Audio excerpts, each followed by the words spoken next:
Halo guys, hari ini aku dapat buku Good Habit, Good Life karangan dari Aprina Triretnaningrum. Aku nggak tahu ya kalau kamu beli itu kamu bakal dapat notes kayak gini atau enggak, tapi aku itu dapat notes seperti ini. Terus setiap kamu beli kamu dapat notes mungkin dan juga dapat, tada, lucu banget ya. Nah waktu aku dapat buku ini aku itu teringat dengan nih, ini buku yang dikasih sama papaku waktu aku itu SD.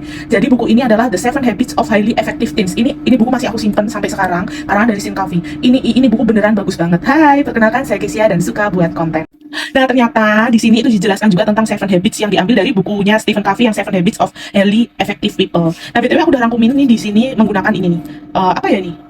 Color pen. Jadi ini itu color pennya tuh sudah punya dua tip kayak gini. Yang aku punya tuh ada 240 pieces. Nah aku bisa berkreasi dengan warna-warna tersebut. Nah terus kita balik lagi ke sini, aku mau menjelaskan bahwa setiap dari kita itu tuh punya kebiasaan. Ada kebiasaan yang baik, good habits, atau bad habits. Artinya dalam kehidupanmu kamu itu boleh memilih apakah kamu memilih punya kebiasaan yang baik atau memilih punya kebiasaan yang buruk. Contohnya ketika kamu bangun pagi, apa sih yang kamu lakukan? Olahraga kayak, berdoa dulu, baca buku. Tapi kamu juga bisa memilih untuk melakukan kebiasaan yang buruk seperti bangun siang, habis bangun kamu langsung ngegame, nggak usah berdoa dulu. Nah itu pilihan yang kamu harus pilih ya, mau melakukan yang baik atau ya melakukan yang tidak baik. Nah di sini dijelaskan ada 7 kebiasaan manusia yang secara garis besar itu memang terbagi jadi 3 golongan. Ya cuman di sini aku mau menjelaskan satu dulu. Yang pertama, ketika kamu berada di 7 kebiasaan baik ini, yang harus kamu lakukan adalah be proactive, atau dalam bahasa Indonesianya tuh kamu juga bisa meningkatkan kualitas hidup. Nah di sini kita sebagai manusia itu boleh memilih juga apakah kita akan menjadi reaktif atau proaktif ya, karena ada dua hal ya. Ada hal yang bisa kita kontrol, ada hal yang nggak bisa kita kontrol seperti cuaca, perkataan orang, itu kan hal-hal yang nggak bisa kita kontrol. Jadi di buku ini itu dijelaskan tentang hal itu. Nah, jadi proaktif di sini adalah menjadi fokus dan bertindak berdasarkan apa sih yang kita kendalikan, apa yang kita pengaruhi. Nah, dua hal yang kita bisa lakukan adalah kita melakukan atau kita action ya. Kita pilih untuk kita lakukan dan kita pikirkan. Nah, ini termasuk dalam bagian menjadi orang yang proaktif. Jadi, merespon secara sadar dengan pertimbangan yang matang. Artinya, ketika kamu jadi seseorang yang proaktif, kamu tuh nggak akan menyalahkan kondisi, nggak akan menyalahkan keadaan kamu, nggak akan menyalahkan perilaku yang mungkin nggak sesuai. Nah, itu adalah sikap-sikap proaktif.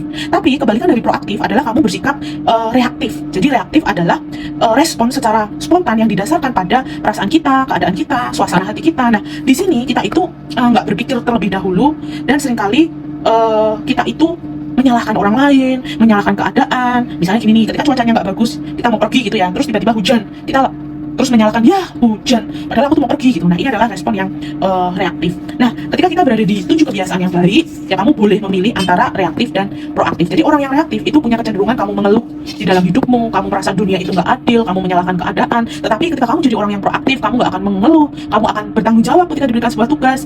Tetapi fakta yang ada adalah kita itu lebih sering memilih untuk menjadi reaktif.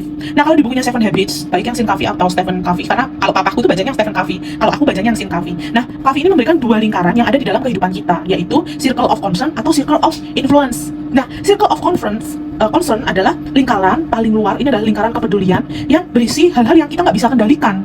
Tetapi lingkaran yang paling dalam atau circle of influence adalah hal-hal yang bisa kita kendalikan, seperti hasil kerja, cara kita menyikapi suatu hal, cara berpikir kita. Nah dari 2 lingkaran ini biasanya orang-orang yang reaktif akan lebih memusatkan pada circle of concern. Ketika dia punya masalah di dalam pekerjaan, ya dia mulai menyalahkan, wah pekerjaannya susah, pekerjaannya nggak bisa dilakukan. Nah, tetapi orang yang proaktif dia akan berada di circle of influence yang menghadapi masalah itu dengan respon yang berbeda, respon yang matang. Jadi dia bisa menyelesaikan pekerjaan dengan baik, pekerjaan bisa selesai tepat waktu. Nah, itu adalah circle of influence. Nah, sebenarnya di bukunya ini nih, bukunya karangan Kak Aprina itu masih banyak banget. Cuman aku masih berikan satu topik ini. Kalau kamu mau dan kamu penasaran, kamu boleh follow aku dulu atau kamu langsung check out aja. Oke, see you.